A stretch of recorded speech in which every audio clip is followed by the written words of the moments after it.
জীবনে হয়তো অনেক অপ্রাপ্তি রয়ে গেছে, অনেক ইচ্ছা, স্বপ্ন পূরণ করতে পারি নাই। কিন্তু আমার কাছে একজন নিজের মানুষ আছে, যে অনেক সাপোর্টিভ। তার সাধ্য মতন সে আমার ইচ্ছা, স্বপ্নগুলা পূরণ করার চেষ্টা করে। আমরা মেয়েরা যখন বাবা-মার কাছে থাকি, আমরা যেই বয়সের হয়ে যাই না কেন, ২০-২৫, কিন্তু বাবা-মা কিন্তু একদম ছোট বাচ্চার মতোই আমাদের লালন-পালন করে। তাদের কাছে কখনোই তাদের সন্তানরা বড় হয় না, একদম ছোট্ট বেবিদের মতোই সবসময় ট্রিট করতে থাকে।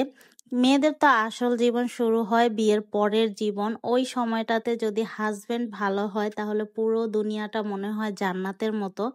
কিন্তু ভাই, যদি হাসবেন্ড খারাপ হয় পুরা দুনিয়া হয়ে যায় জাহান্নাম। আর সেম মেন্টালিটির মানুষ পাওয়াটা অনেক টাফ, কিন্তু যদি সেম মেন্টালিটির মানুষ আপনার জীবনে চলে আসে, পুরা দুনিয়া আপনার কাছে জান্নাত হয়ে যাবে। টাকা দিয়ে সবকিছু কেনা গেলেও কিন্তু মানসিক শান্তিটা কেনা যায় না। মানসিক শান্তিটা কিন্তু ওই একটা মানুষই দিতে পারে, যার সাথে সারাটা জীবন আপনি কাটিয়ে দিবেন। আপনাদের কাছে ছোট ছোট কিছু ক্লিপ শেয়ার করি। এটা আমার হাজবেন্ড দেশের বাইরে যাওয়ার আগে, কয়েকদিন আগের ক্লিপ। সে এগুলা এনে মানে কেটে বাছে দিয়ে যাচ্ছিল, যাতে আমার সাথে সাথে কোনো কষ্ট না হয়।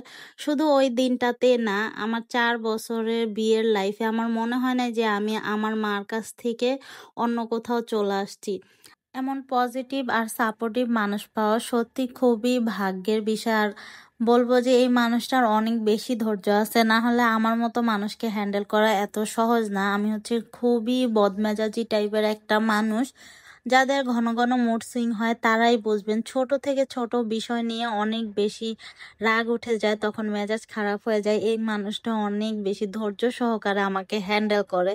কিন্তু কিছু কিছু মানুষ আছে, রাগ উঠলে কিন্তু আরো বেশি রাগ উঠায় দেয় বিভিন্ন দোষের কথা ধরে। এই জিনিসগুলো অনেক বেশি খারাপ। তো তার আরেকটা ধৈর্যের কথা বলে দেখেন, এই মুরগিগুলা কিন্তু ছোলা বাসা কাটা অনেক কষ্টের। আর এই মুরগিটা হচ্ছে যে চামড়া সহ খেতেই মজা লাগে। তো সে যখন ছিল সবসময় চামড়া সহ এনেই খাওয়াইতো আমাকে। আর এটা অনেক বেশি ঝাল দিয়ে রান্না করলে অনেকটা দেশি মুরগির মতোই লাগে। তার ধৈর্য আছে বিদায় সে এগুলা করতে পারে। আমি হচ্ছে হাঁস অনেক বেশি পছন্দ করি। শীতের দিনে ভাই, সে একা 4টা হাঁস এনে বাসে। আমি কখনোই ওই হাঁসগুলা ধরিও না, সে বসে বসে বাঁচবে আর গল্প করবে। কি পরিমাণ ধৈর্য থাকলে একটা মানুষ এগুলা করতে পারে।